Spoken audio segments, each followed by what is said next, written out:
नमस्कार, स्वागत है आपका मेरे चैनल नो योर टेस्ट में, जो कि आपका अपना लैब टेस्ट गाइड है।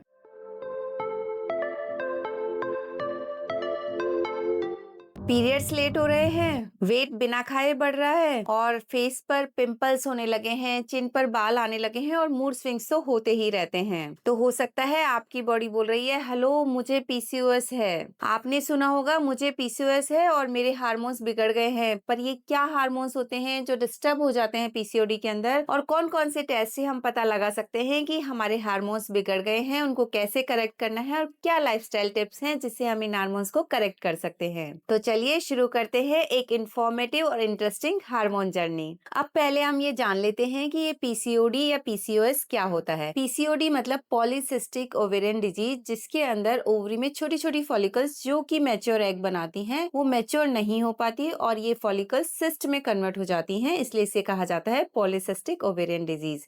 और जब ये मेटाबॉलिक डिसऑर्डर बन जाता है, पूरी बॉडी के हार्मोन्स को डिस्टर्ब कर देता है और उसकी वजह से सारे सिम्टम्स आने लगते हैं, जैसे कि वेट गेन और पीरियड्स इरेगुलर होना, फेस पर पिंपल्स होना या बाल आना। तब इसे कहा जाता है पॉलीसिस्टिक ओवेरियन सिंड्रोम। अब ये पॉलीसिस्टिक ओवेरियन सिंड्रोम या डिजीज का इंसिडेंस आजकल वुमेन में बढ़ता ही जा रहा है। रिप्रोडक्टिव एज ग्रुप में करीब 17 से 21% फीमेल्स को पॉलीसिस्टिक ओवेरियन सिंड्रोम पाया जाता है। साथ ही टीनेजर्स में भी पीसीओएस का इंसिडेंस बढ़ता जा रहा है, जिसका मुख्य कारण है अर्बनाइजेशन होना, पुअर डाइट होना, लाइफस्टाइल चेंजेस होना और कुछ जेनेटिक्स का भी इसमें रोल होता है। और आजकल ये इंडिया में हर 5 में से एक लड़की को अफेक्ट कर रहा है। और सबसे शॉकिंग बात यह है कि 50% लड़कियों को तो पता ही नहीं होता कि उनको पीसीओएस है। ये है 26 साल की नेहा, जिनके पीरियड्स इरेगुलर हो गए थे। कभी 20 दिन में पीरियड आते थे, कभी 40 दिन में, कभी 50 दिन में, और फेस पर इनके पिंपल्स हो रहे थे। साथ ही इनका वेट गेन भी होता जा रहा था और हेयर फॉल से बहुत परेशान थी। तब इन्होंने डॉक्टर से कंसल्ट किया। डॉक्टर ने बताया, बेटा तुम्हारा हार्मोन ऑर्केस्ट्रा बिगड़ गया है। तो आज हम इस हार्मोन ऑर्केस्ट्रा को डिकोड करेंगे एक एक इंस्ट्रूमेंट के साथ। सबसे पहले हमें ये जान लेना जरूरी है कि इस पीसीओएस के क्या क्या मुख्य कारण होते हैं।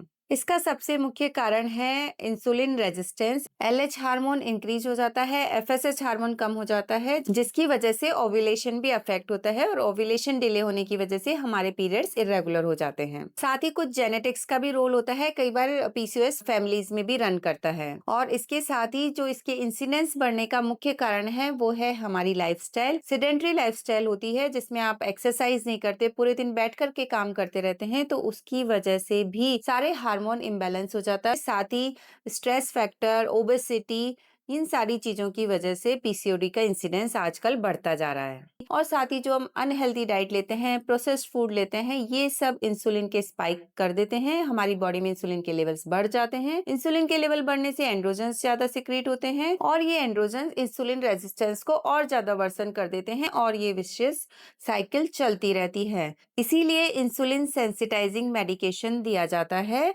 जिससे कि इस साइकिल को तोड़ा जा सके। अब हमें ये जान लेना जरूरी है कि पीसीओएस के क्या सिम्टम्स होते हैं, जिससे हम आइडेंटिफाई करें कि हमें पीसीओएस हो सकता है। तो इसमें सबसे इंपॉर्टेंट होते हैं हमारे पीरियड्स इरेगुलर हो जाते हैं, वेट गेन हो जाता है, साथ ही फेस पर पिंपल्स हो जाते हैं, ऑयली स्किन हो जाती है, फेस पर खासकर चिन पर हेयर्स आने लगते हैं, हेयर फॉल हो जाता है। इसके साथ ही हमारे मूड स्विंग्स होते हैं, बहुत एंजाइटी रहने लग जाती है और हमारी नेक के पास डार्क पिगमेंटेशन हो सकता है, जिसे अकेंथोसिस नाइग्रिकेंस कहते हैं। साथ ही जो लेडीज प्रेग्नेंट होना चाहती हैं या प्रेगनेंसी की प्लानिंग कर रही हैं, उनको कंसीव करने में डिफिकल्टी हो सकती है। क्या क्या टेस्ट होते हैं जिनसे हम इस पीसीओएस को आइडेंटिफाई कर सकते हैं?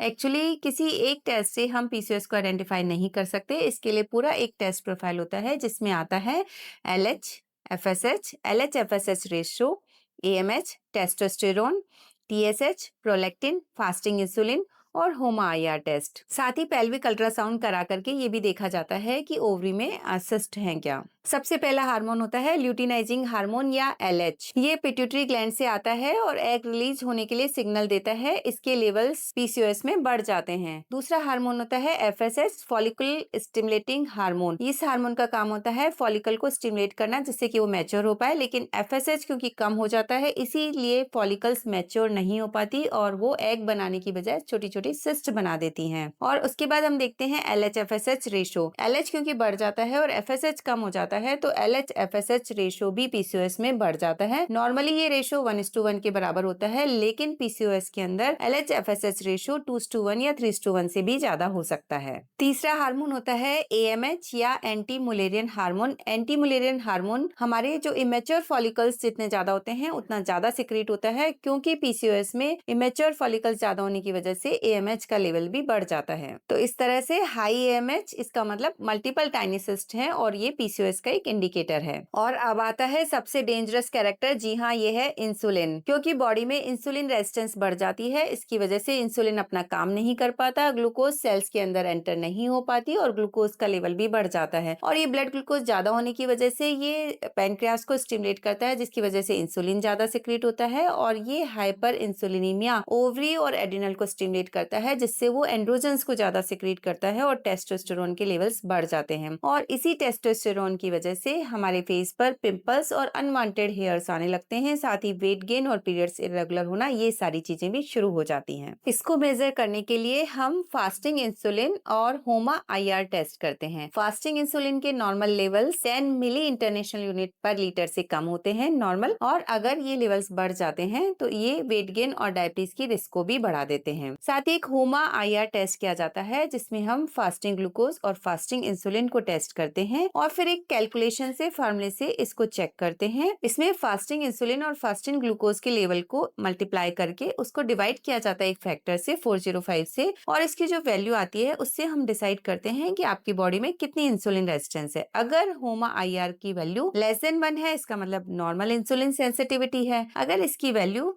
1.5 to 2 के बीच में आती है तो इसका मतलब आपकी अर्ली इंसुलिन रेजिस्टेंस डेवलप हो रही है, और अगर इसकी वैल्यू 2.5 से बढ़ जाती है तो इसका मतलब आपको सिग्निफिकेंट इंसुलिन रेजिस्टेंस है। और ये जनरल गाइडलाइंस हैं, इसकी वैल्यू थोड़ी बहुत लैब के अकॉर्डिंग या पॉपुलेशन के अकॉर्डिंग वेरी कर सकती है। इसके बाद आता है हार्मोन टेस्टोस्टेरोन। टेस्टोस्टेरोन या एंड्रोजन, जो कि फीमेल बॉडी में कम क्वांटिटी में होता है, लेकिन पीसीओएस में ये बढ़ जाता है और इसके बढ़ जाने की वजह से ही हमारे फेस पर अनवांटेड हेयर्स, पिंपल्स और वेट गेन की समस्या आती है। और साथ ही हमारे हेयर लॉस भी होने लगते हैं, मतलब ब्यूटी विद बियर्ड। और कुछ केसेस में TSH और प्रोलैक्टिन के लेवल्स भी बढ़ सकते हैं। अगर प्रोलैक्टिन बढ़ जाता है तो ओव्यूलेशन ब्लॉक हो जाता है, और अगर TSH बढ़ने लगता है तो हमारे मूड स्विंग्स होने लगते हैं और साथ ही हमारे पीरियड्स भी इरेगुलर हो जाते हैं। अब मैं आपको कुछ रियल लाइफ एग्जांपल बताती हूँ। ये है 26 साल की नेहा, जिनको पीरियड्स बहुत इरेगुलर आते थे, कभी 20 दिन में, कभी 40 दिन में, कभी 50 दिन में और कभी कभी 3 महीने में एक बार। उन्हें लगा कि शायद कॉलेज का स्ट्रेस है, देर रात तक पढ़ाई करती हूँ, इस वजह से ऐसा हो रहा है। लेकिन धीरे धीरे जब फेस पर भी पिंपल्स आने लगे, चेहरे पर बाल आने लगे, साथ ही बिना कुछ खाए इनका वजन भी बढ़ता जा रहा था, तब इन्होंने डॉक्टर से कंसल्ट किया। डॉक्टर्स ने इनका पीसीओडी प्रोफाइल किया, उसमें पता चला कि इनका LH-FSH रेशो 3.5 से ज्यादा था, साथ ही इनका टेस्टोस्टेरोन भी बढ़ा हुआ था, और अल्ट्रासाउंड में इनकी ओवरी में मल्टीपल स्मॉल फॉलिकल्स और सिस्ट प्रेजेंट थी।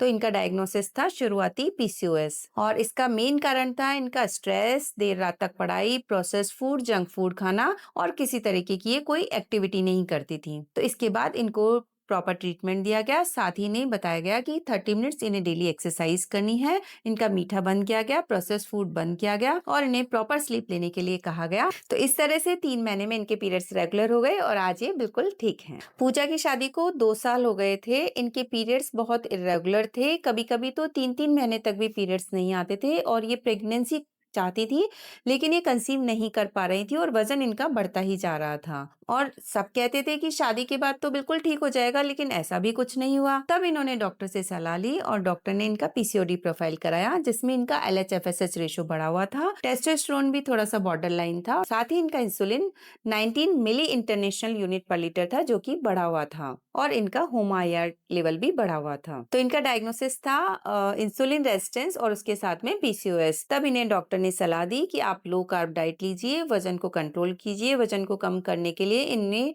सलाह दी गई कि आप 30 to 40 मिनट ब्रिस्क एक्सरसाइज कीजिए। धीरे धीरे इन्होंने अपने वजन को कंट्रोल किया, लो कार्ब डाइट लिया, डाइट को इम्प्रूव किया, लाइफस्टाइल को इम्प्रूव किया, और 6 महीने के बाद इन्होंने कंसीव किया। 16 साल की रिया, इनको फेस पर बहुत पिंपल्स होने लगे, हेयर्स आने लगे, साथ ही हेयर फॉल होने लगा। पीरियड्स शुरू हो गए थे लेकिन कोई अता पता नहीं था, कभी 45 दिन में पीरियड्स आ जाते थे, कभी 2 दिन में और कभी 3 दिन में, और इतने ज्यादा पिंपल्स और हेयर्स की वजह से ये कॉलेज जाने में भी कतराने लगी। फिर इनके पेरेंट्स ने डॉक्टर से सलाह ली, इनका पीसीओडी प्रोफाइल कराया गया, इनका टेस्टोस्टेरोन काफी बढ़ा हुआ था, LH-FSH रेशो भी बढ़ा हुआ था और अल्ट्रासाउंड में मल्टीपल सिस्टिक फॉलिकल्स थे। तो इनका डायग्नोसिस था टीनेजर PCOS और इसका कारण था इनकी फिजिकल एक्टिविटी 0 थी, हार्मोनल इम्बैलेंस था और डाइट इनकी बहुत पुअर थी जिसमें ये प्रोसेस्ड फूड लेती थी। इसके लिए सबसे पहले इनकी डाइट का करेक्शन किया गया, इनका प्रोसेस्ड फूड बिल्कुल बंद किया गया और इन्हें मेडिकल ट्रीटमेंट दिया गया, साथ ही इन्हें कॉन्फिडेंस काउंसलिंग भी दी गई और आज ये बिल्कुल कॉन्फिडेंट हैं और 6 महीने के अंदर इनके पिंपल्स भी काफी हद तक कम हो गए।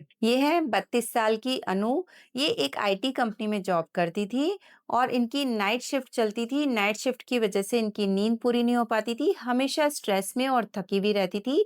साथ ही धीरे धीरे इनके पीरियड्स भी रेगुलर हो गए, हेयर फॉल होने लग गया और वजन बढ़ने लग गया। जब इनके टेस्ट कराए गए तो इनका LH-FSH रेशो हाई था, साथ ही इनका TSH भी काफी हाई था और इंसुलिन हल्का सा बढ़ा हुआ था। तो इनका डायग्नोसिस था हाइपोथायराइडिज्म, जिसकी वजह से इन्हें वेट गेन हो रहा था और हार्मोनल इम्बैलेंस होने की वजह से इनका PCOS स्टार्ट हो चुका था। तो इसके लिए इन्होंने डॉक्टर से सलाह ली। सबसे पहले इनका थायराइड का ट्रीटमेंट किया गया और इनका थायराइड कंट्रोल किया गया, साथ ही इनको स्ट्रेस मैनेजमेंट के लिए बताया गया और प्रॉपर स्लीप लेने के लिए कहा गया। इस तरह से थायराइड कंट्रोल आते ही इनके PCOS के लक्षण भी काफी हद तक कम हो गए। ये है 24 साल की सोनिया और ये काफी फिटनेस फ्रीक थी, ये जिम भी जाती थी, एक्सरसाइज भी करती थी, लेकिन बाहर से तो फिट दिखती थी लेकिन पेट के आसपास इनके चर्बी थी जो कि कम ही नहीं हो रही थी। पीरियड्स इनके बहुत इरेगुलर थे, कभी 2-2 3-3 महीने तक भी इन्हें पीरियड्स नहीं आते थे। साथ ही पीरियड्स के वक्त बहुत पेन होता था। जब इन्होंने अपने टेस्ट कराए तो इनका फास्टिंग इंसुलिन 16 मिली इंटरनेशनल यूनिट पर लीटर था, LH-FSH रेशो बढ़ा हुआ था और ट्राइग्लिसराइड्स भी थोड़े से हाई थे और इनका डायग्नोसिस था लीन PCOS, मतलब कि PCOS मोटी महिलाओं को हो ये जरूरी नहीं है और इसके ट्रीटमेंट के लिए इन्हें प्रोटीन रिच डाइट दी गई, शुगर का रेस्ट्रिक्शन किया गया और साथ ही इन्हें स्ट्रेंथ ट्रेनिंग की गई और धीरे धीरे इनके पीरियड्स रेगुलर हो गए और इनकी एनर्जी भी इम्प्रूव हो गई। तो इस तरह से ये सारी कहानियां बिल्कुल अलग अलग है लेकिन इनकी जड़ एक ही है, हार्मोनल इम्बैलेंस। तो ये सारे PCOD के टेस्ट के लिए हमें सैंपल्स कब देना चाहिए? इसका सैंपल हम वैसे तो किसी भी टाइम दे सकते हैं, लेकिन इसमें अगर फास्टिंग ग्लूकोज और फास्टिंग इंसुलिन हम कर रहे हैं तो इसके लिए फास्टिंग होनी चाहिए 8 से 10 घंटे की और मॉर्निंग सैंपल ही बेटर रहता है। इस सैंपल को लैब में देने के बाद में इस सैंपल का होता क्या है, तो चलिए मैं दिखाती हूँ आपको अपनी लैब में, जहाँ पर सबसे पहले इसको हम सेंट्रीफ्यूज करते हैं, इसका सीरम सेपरेट किया जाता है और इसको फिर हम बारकोडिंग करके फुली ऑटोमेटेड मशीन्स में रन करते हैं जो कि CMIA मेथड पे बेस्ड होती हैं और इनकी वैल्यूज को क्वालिटी कंट्रोल से कंपेयर करके चेक किया जाता है और उसके बाद में आपके लिए रिजल्ट आउट किए जाते हैं। अब सवाल ये उठता है कि हमारे हार्मोन्स बिगड़ जाएं तो इनको कंट्रोल कैसे करें? तो इनको कंट्रोल करने के लिए सबसे इम्पोर्टेंट होती है हमारी डाइट। हमारी डाइट से हमें रिफाइंड कार्ब और शुगर को बिल्कुल दूर कर देना चाहिए। PCOD का सबसे बिगेस्ट विलन है व्हाइट ट्रायो, जिसमें white rice, white sugar, white bread और साथ ही कोला जैसे ड्रिंक्स, इन सबको हमें अपनी डाइट से बिल्कुल कट कर देना चाहिए। प्रोटीन रिच डाइट लें, फाइबर रिच डाइट लें जिसमें फ्रूट्स और वेजिटेबल्स लें। एक्सरसाइज करें जिसमें कम से कम डेली 30 मिनट ब्रिस्क एक्सरसाइज करें या फिर आप योगा कर सकते हैं, सूर्य नमस्कार कर सकते हैं और स्ट्रेंथ ट्रेनिंग करें। और इसके साथ ही बहुत इंपॉर्टेंट है कि आप कम से कम 7 से 8 घंटे की रेगुलर डीप स्लीप लें